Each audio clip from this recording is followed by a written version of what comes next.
Hello, I'm John Grom, and welcome to our 236th Right and Left Discussion Forum. We hold our televised discussions twice monthly to demonstrate the value of civil, productive, open-minded political dialogue. Today, our panel will discuss how victim mentality has become a centerpiece of American culture. Today's panel begins with Dr. Ronald Chamberlin, retired senior research chemist. Then Patty Haskins, former member of the Wadsworth City Council, and then Bryan Laubaugh, president of R&B Financial Services. Ron, do you detect a widespread growth in this country of a trend toward individuals and groups claiming victimhood for their life situation rather than individual responsibility and individual choices? John, that's certainly out there. This victim mentality is a real thing. Whether or not it's increased, I don't know. I'm not sure. Think of for a moment of the amazing power of communications that we have in this modern era.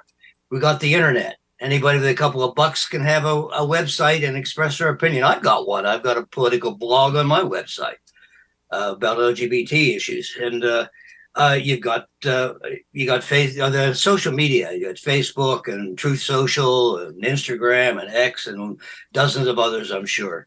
And the insatiable desire and need of the 24/7 news cycle to get information. If somebody has a grievance, you are going to hear about it. So that's certainly very true today. Well, when you broached this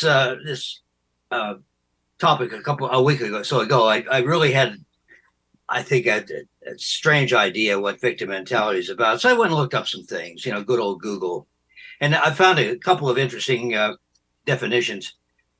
Victim mentality is where you often feel like a victim, even when this evidence says otherwise. Signs include frequently blaming others and having trouble accepting personal responsibility. And this writer says we all have days we feel that the world's against us. I'm reminded of a joke from the comedian George Gobel. You may remember him from probably in the 70s or so. Somebody says, "George, how are you?" He says, "Well, I don't know. Do you ever feel sometimes that the world is a tuxedo and you're a pair of brown shoes?" So difficult fitting in somehow. I remember that. You remember that? It was on Johnny Carson issue. They were all sitting around drinking supposedly coffee.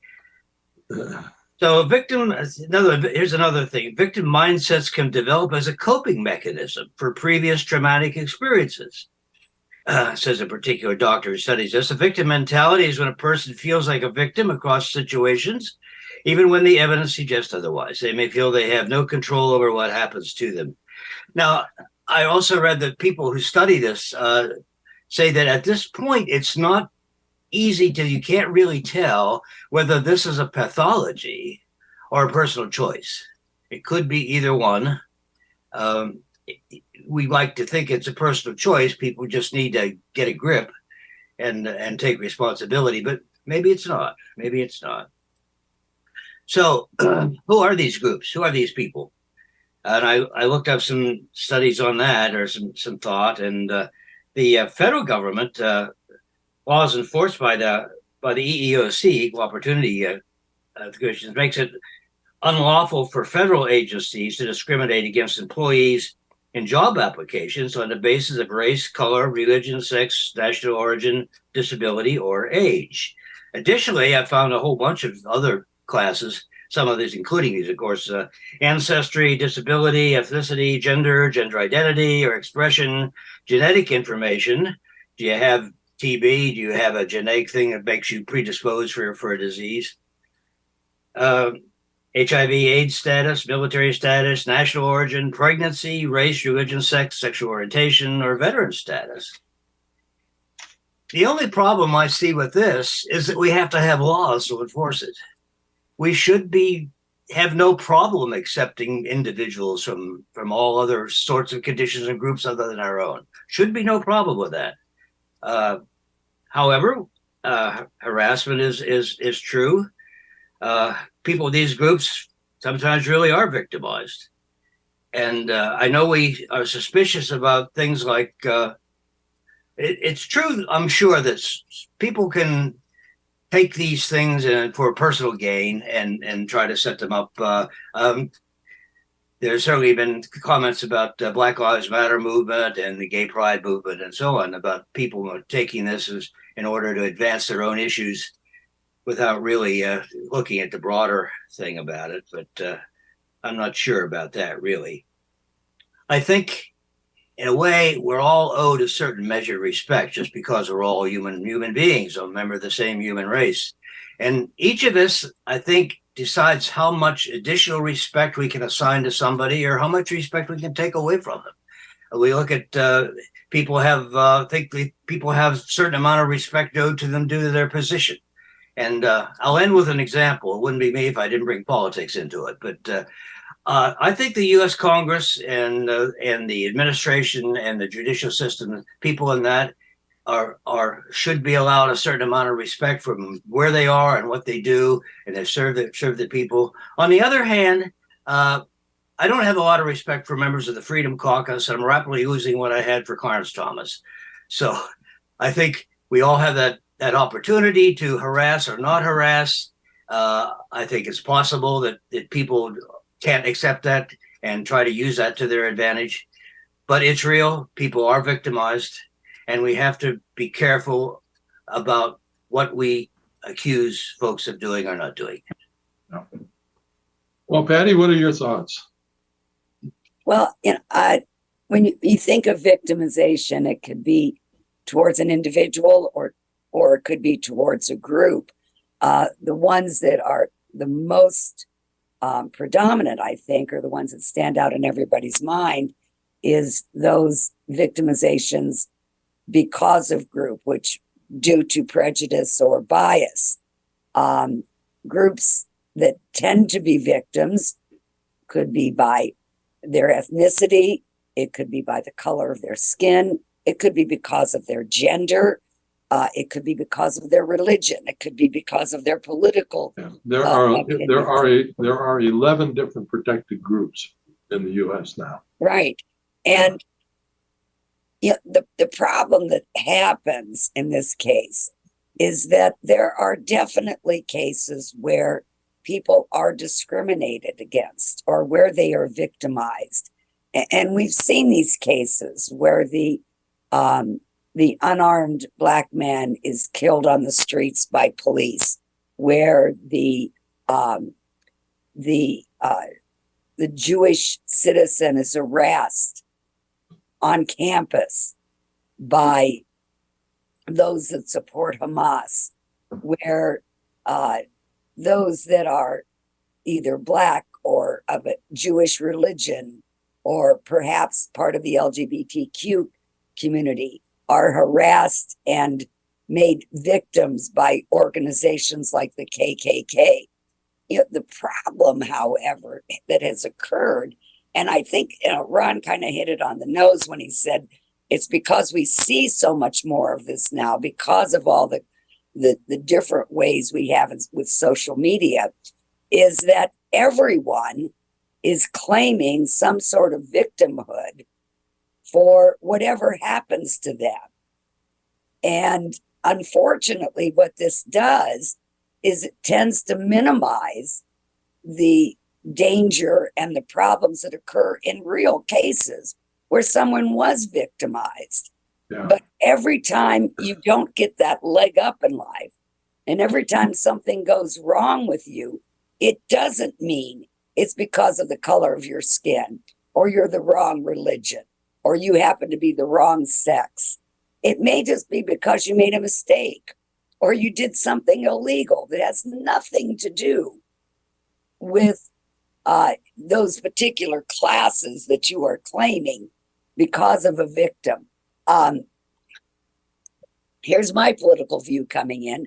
I think Donald Trump is one of the worst offenders in this case, because everything that happens to him, he claims is because of Trump derangement syndrome, and that everybody's out to get him, and that all 91 indictments are wrong. Maybe it was because he has 91 indictments because 91 different times he did something wrong. But you need to take personal responsibility for that. Now, that doesn't mean he has to come out and say, yeah, I did it. I was a bad guy. No, but you go to your trial and you listen and you put on your defense instead of striking back at rallies and in press conferences saying that you're being victimized by all of these people and rallying your followers to go after them. The part of the problem I think, Black Lives Matter had was that I think the purpose of the group was good. It was necessary. The stated purpose. Stated purpose of it. What happened, though, is it then evolved in this situation where everything that happened to anyone of color was because of their race. And that's just not the case. And again, because you can't take all of those cases seriously, the ones that do need to be taken seriously are ignored. And we don't see real change because of it. And that's the danger that we have in making ourselves victims. And on an individual basis, I think it all boils down to being able to take responsibility for our own actions. If you run the stop sign, if you go through the red light and the policeman gives you a ticket, you need to say, yeah, I did that. I was wrong. I will take my consequences. Not, oh, the sign wasn't quite right. I couldn't see it because of a bush. I really didn't know that light was going to turn red so quick. Take responsibility for your own actions. Wow. And then when you are discriminated against, people will believe you because they know that you take responsibility when it is your fault. Yes. Bryan, can you follow that? Well, I think I'm a victim just having to sit here and listen to Ron and Patty. I guess I look at the word victim and try to stick to the most I guess narrow definition. And that definition, let me read it to you, is a person harmed, injured, or killed as a result of a crime, accident, or other event or action. So what social media has done is it's given everybody the opportunity to claim victim status. If you want to drive yourself bonkers, I don't go on TikTok, but for some reason, some of those TikTok things get onto my Instagram feed. Everybody is a victim. Let me give you an example, a most recent example. We have some people in our community that are so upset that Halloween was changed from the traditional Halloween, which would have been Tuesday night. Okay, that was the 31st, which the city has normally done trick or treat.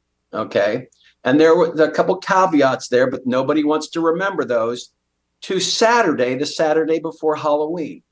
They basically claim that their kids have been victimized because when they changed it to Saturday, they're not able to go to other communities and get the candy on Saturday night because they'll miss Wadsworth because they used to do 2 Halloweens. Now, my response is, how much candy does your little kid need? So, for instance, my grandkids went to 2 trunk or treats, which they filled buckets full. They shoveled candy at them, and they went out trick or treating. How much candy does your kid need that you're so upset?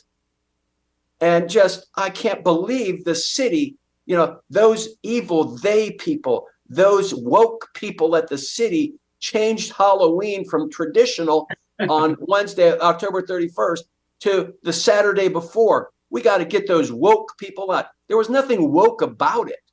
Okay. But they don't care to look at the whole situation and how it all came to be. But they're victims.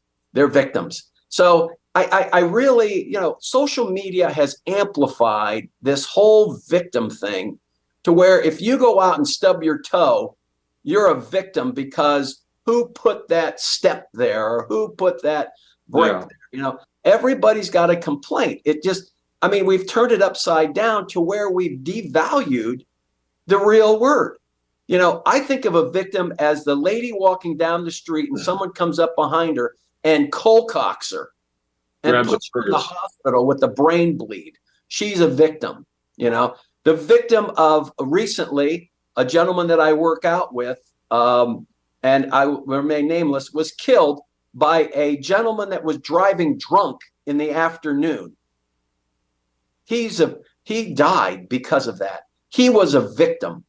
Okay. He had nothing. It was just a matter of where he was at. He didn't contribute to it at all. He was, you know, he was a victim. That's a victim to me. But when everybody, it's like the word racist. We know racist doesn't mean anything anymore to me. Yeah. Because everybody's a racist. John, you are racist because you're just white and you're old. You've got to be racist. You've got to be. I mean, they stereotype, they pigeonhole people into just these small groups that doesn't do anybody any good. This whole victim thing is going to run its course because the real victims are going to be out there going, what happened? Why am I not a victim? Well, you shouldn't have been walking on that street at 2:00 in the afternoon to go and to do your shopping. You should have known that. You should have known you're going to get cold-cocked, you know, at the convenience store by some kid that comes in with a brick. And because you just look like easy pickings, you're gonna get your purse snatched, you know. So I this whole thing that with the victimhood status, I mean, it's ridiculous. I put most of the blame on social media because it gets people likes. They get a dopamine hit when they get all these likes. Do yourself a little experiment. Go on Facebook and see how many likes and comments you get on a positive post. You'll get none, hardly any. But if you complain that the Dollar General is closed, I'm a victim because Dollar General's not open. What's going on? Or that light. Why don't they time that light? Or what's going on with all the police down on the street? Hundreds. People love that. And that gives that person who posted that dopamine hit like, I'm validated, you know. Everybody feels the same way I do. So I think it's a cancer. That's why I think it is. Mm-hmm. Some of this social media, if it's not, I'm not saying we censor it, but people have to get a little smart because it'll rip you up. I mean, it just eats you from the inside out that you're constantly looking for something to complain about. And that's, you know, I guess that's my 2 cents. So I'm a victim of that. You know, Bryan, you mentioned the Halloween and trick or treat and the change of date. I saw all of the comments on that and the arguments. You know, the ironic part is last year when we had it on Halloween, there were all of these complaints because we did have it on Halloween. Yes. And people wanted it on Saturday night because their kids had to get up and go to school the next day. God forbid they should be up after 7:00. And so, you know, a survey was done. They put out flyers, all of this, and it was voted on. And they decided, okay, we'll change it to be that Saturday before. And everybody knows when it's going to be. Yep. It was well publicized. Very well publicized. And then now that it's changed, oh no, you can't take it off Halloween. It's woke. It's, you know. I read that the actual petition was brought by a couple of high school students. Well, they were actually middle school students. 2 little girls showed up at a council meeting with a petition with like 500 signatures on it. And so the mayor said, listen, here's what we're going to do. We're going to put out a survey. We're going to let the community decide. Over 3,000 people responded, most of which said, move it to Saturday. Move it to Saturday. That'd be great. So that's what they did. Now, what they forget is that when it was on trick or treat, when it was on October 31st, if October 31st fell on a Friday or Sunday, they would have it, you know, the day before because of football and because of church commitments that people had. Those were the 2 reasons why they would change it. But who knew your kid needed 4 buckets of candy? Well, yeah, the other post that I found interesting and I know we're a little off the topic here now, but it We're was talking victims. victims. People were complaining because they wanted to know where the best place was to go pick up candy. In other words, you don't trick or treat in your neighborhood anymore. No. You go where the houses are closest, Highland Avenue or West Yep. Street, Yep. and take your kids there. You don't leave your light on at your house, and nobody's passing out candy there. But Yeah. you drive your carload of kids down to other streets. Yeah. I believe, Brian, you live in one of these neighborhoods. I lived on West Street for years, Yeah. and I would sit there and watch the carloads of people that would come in. And I understand there's people that live out in the country Yeah. that have a trick or treat to go to. Yeah. Yes, please bring your kid. But when you're closing up your neighborhood and decide just to come over here Yeah. because it's quicker and easier, Yeah. and Victims just, they they were are, all talk victims. about a first world problem. Yeah, that's what we should be concerned about. We're in this so day and age. concerned that your little kid didn't get 3 buckets full of candy. I mean, we helped out at the Isham School, had a trunk or treat. Right. Each one of those kids walked up. I don't recall ever getting that much candy growing up with trick or treat. And that was on Halloween, wasn't it? And that was on Halloween. Yeah. Yeah. But we're Well, I think we could talk about trick or treat now for a whole week, but I'd like to move on to it was a good example of victimhood, John. Yeah, well, I'm concerned that there's a tipping of the scale now. It's been one thing to concentrate on equality, but now I detect a growing sentiment toward lowering math scores for whites and Asians, so that they're not outstripping blacks in math. Beginning to lower the standards seems to me a real step in the wrong direction. Where is that going on, John? I don't know exactly. There was a committee formed somewhere to determine the feasibility of lowering somehow addressing the issue of whites and Asians scoring better in math than blacks, and finding a way around that did not include upping the black math scores. Thomas Sowell, if you read any of Thomas Sowell, he hits this whole thing head on. And there was, and I wasn't aware of this until I listened to his book again, Black Rednecks and White Liberals. He talked about a study done in Shaker Heights, and that basically the black students were not studying because that was a white thing. Getting good grades was a white thing. So he said, we really have to change the whole cultural aspect of achievement and doing well in school. But when kids feel like if they do excel, that they're basically, that's something that Caucasian or white people do. And it was a study, a well-known study. It was in Shaker Heights. They looked at why there was such a disparity in testing and grades between, the blacks that were there and the whites that were there. They were all in the same school district. They were all getting the same education. And essentially the same socioeconomic level.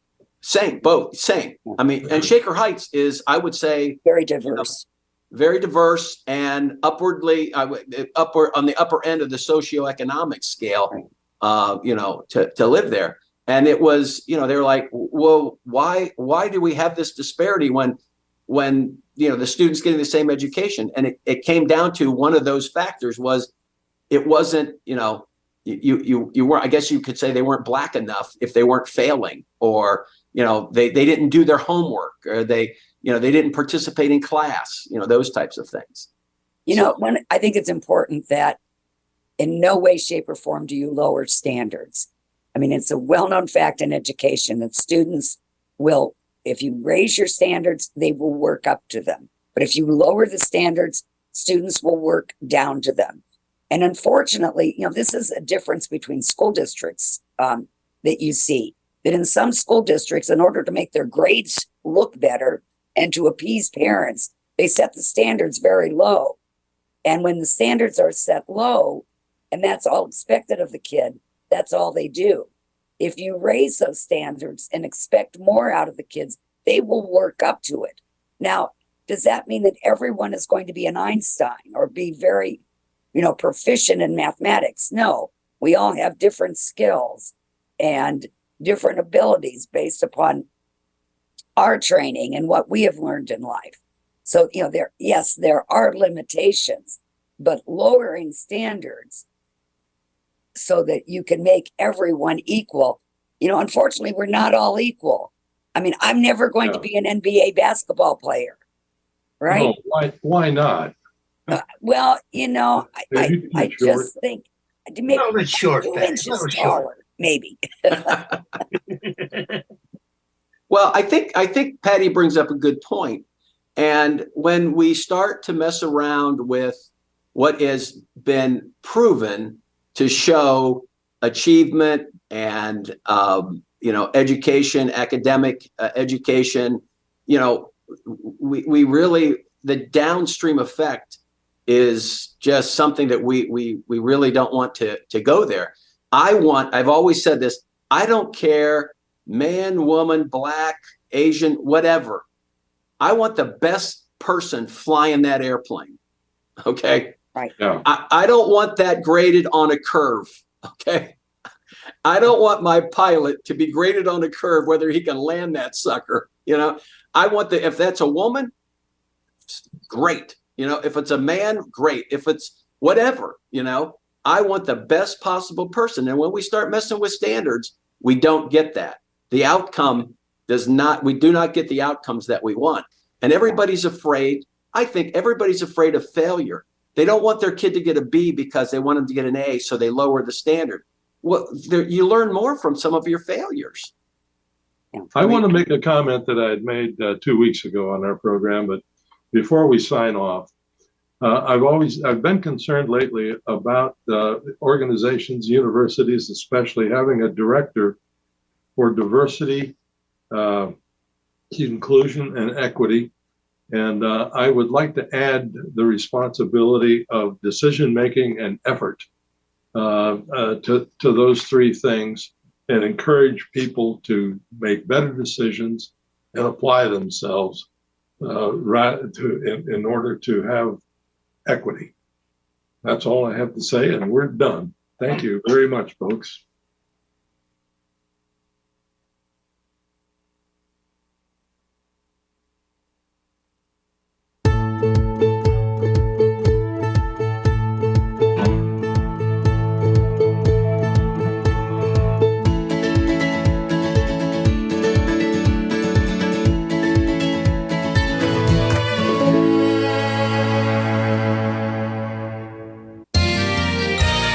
You are watching WCTV, Wadsworth Community Television.